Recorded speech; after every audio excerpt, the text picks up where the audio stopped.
Amjad Ali Channa, assistant professor of Sindhi, government Islamia science college Sukkur.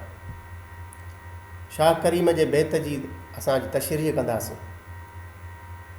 Shah करीम जो बैत आहे त मजाज़ी मोही कॾहिं वेंदई निकिरी, अखड़ियूं तोही मछण विही विसी।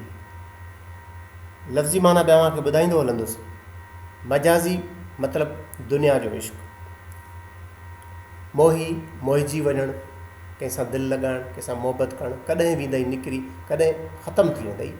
अखड़ियूं तोही तुंहिंजूं इहे अखियूं मछण, मतिलबु मतां विही विसी, मतिलबु मतां एतबार करे वेही त दुनिया और दुनिया जेकी आहे सभु कुझु आहे, हक़ीक़त में दुनिया सभु कुझु न आहे। इंसानु जेको हिन दुनिया में पैसे सां इश्क़ करे थो, बंगलनि सां, गाॾियुनि सां, माड़ियुनि सां, ख़ूबसूरती सां इश्क़ करे थो, इहा हिकिड़े ॾींहुं ख़ूबसूरती ख़तमु थी वञे थी।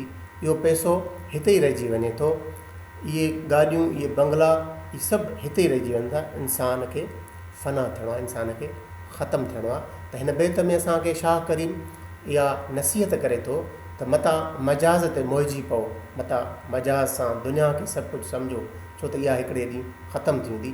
मतां तुंहिंजूं अखियूं इन शइ में एतबार करे वेही रहनि त सभु कुझु इहो ई आहे।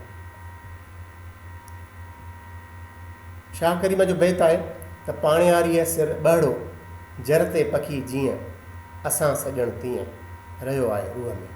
शाह करीम हिन बैत में ॿ तशबीहूं इस्तेमालु कयूं आहिनि। पाणियारी मतिलबु पाणी भरींदड़ औरत, उन जे मथे ते ॿ दिला आहिनि ऐं उहे ॿ दिला गॾु मिलिया पिया आहिनि, उन में कंहिं बि क़िस्म जी का विथी कान्हे। हिकिड़ी तशबीह त इहा आहे, जर ते पखी जीअं। हिकिड़ा पखी आबी पखी सॾिबा आहिनि या जर जा पखी सॾिबा आहिनि, उहे पाणीअ खां सवा न रही सघंदा आहिनि। असां सॼण तीअं, रहियो आहे रूह में। असांजो जेको सॼणु आहे, असांजो जेको महबूब आहे, उहो ई अहिड़े नमूने सां असांजे रूह में आहे, असांजे अंदर में आहे, असां सां गॾु आहे। त शाह करीम ॾाढियूं ख़ूबसूरत सां ॿ तशबीहूं इस्तेमालु कयूं आहिनि त जीअं पाणियारीअ सर ॿहड़ो, जर ते पखी जीअं, असां सॼण तीअं, रहियो आहे रूह में। ईअं जीअं हुन में कंहिं बि क़िस्म जी का विथी कोन्हे दिले में, ऐं उहो पखी जेको पाणीअ खां सवा नथो रही सघे, असांजो सॼणु, असांजो महबूब असां सां गॾु आहे, असांजे अंदर में आहे, असांजे दिलि में आहे।